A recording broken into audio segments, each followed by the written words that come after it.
परेशान। मेरे पास अभी डेलीगेशन आया था और ये सेंट्रल गवर्नमेंट की तरफ से ये प्रेशर डाला जा रहा है कि जितने भी ये जो शत्रु की ज़मीन थी तो वो ज़मीन एक्वायर करने के लिए सेंट्रल गवर्नमेंट की तरफ से और होम डिपार्टमेंट की तरफ से ये प्रेशर डाला जा रहा है। अमित शाह साहब ने जो 2018 के अंदर मैं एमपी नहीं था वरना मैं खूब लड़ा होता इस ताल्लुक़ से कि ये आप कई सालों से जो लोग बसे हुए हैं उन्हें बेघर घर करने के लिए एक जो साजिश रची जा रही है।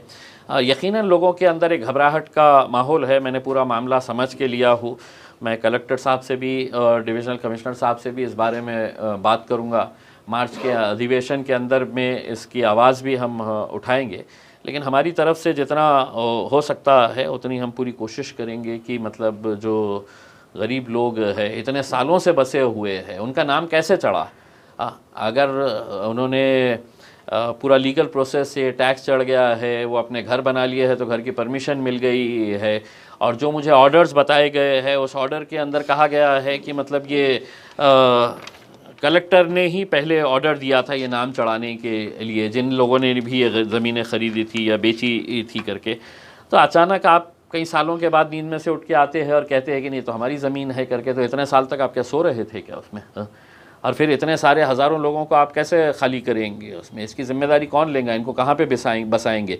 एक तरफ आप नारा लगाते हैं हर बेघर को हम घर देने वाले हैं। नरेंद्र मोदी साहब बड़ी बड़ी बातें करते हैं कि मार्च 2022 तक हर बेघर को हम घर देंगे, हर एक के सर के ऊपर छत रहेगी करके। और यहाँ पर जो इतने सालों से बसे हुए हैं उनको आप घर खाली करने की बात कर रहे हैं। तो करेंगे, लड़ाई देंगे उसमें, क्योंकि हम तो आवाम के साथ खड़े। देखिए ये अकेले सिर्फ औरंगाबाद का मुद्दा है ऐसा नहीं है। ये कई सारे शहरों के अंदर जो ये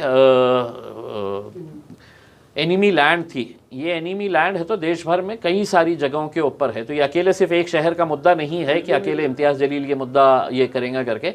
यकीनन पार्लियामेंट के अंदर जब ये सेशन शुरू होगा 13 मार्च से तो हम इसके ऊपर आवाज़ उठाएंगे और गवर्नमेंट को भी रिप्रेजेंटेशन देंगे। प्रधानमंत्री से कहेंगे, होम मिनिस्टर से कहेंगे कि ये सब जो हो रहा है ये गलत है करके। 5.25 एकड़ का निकाले, अब 22 एकड़ का भी नोटिफिकेशन जारी किया, तो इसमें देखिए मैं भी ये समझना चाहूँगा कि आप सबसे पहले तो उनसे यही सवाल करूँगा कि अगर आपकी ज़मीन थी, अगर ये एनिमी लैंड थी, गवर्नमेंट की लैंड थी, तो इतने साल तक आप क्यों सोते रहे?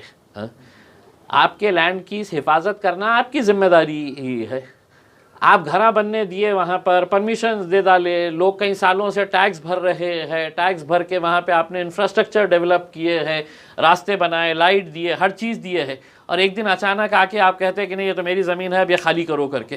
तो इतना अंधाधुंध राज तो नहीं होगा ना उसमें। अब लोग लड़ेंगे उसके अंदर और लोगों की लड़ाई के अंदर हम भी शामिल होंगे, हम पूरी ताकत के साथ इनका साथ देंगे लोगों का। हाल ही में आपने अपने पदाधिकारियों की एक मीटिंग ली थी, उसके अंदर आप बोल रहे थे कि सोशल मीडिया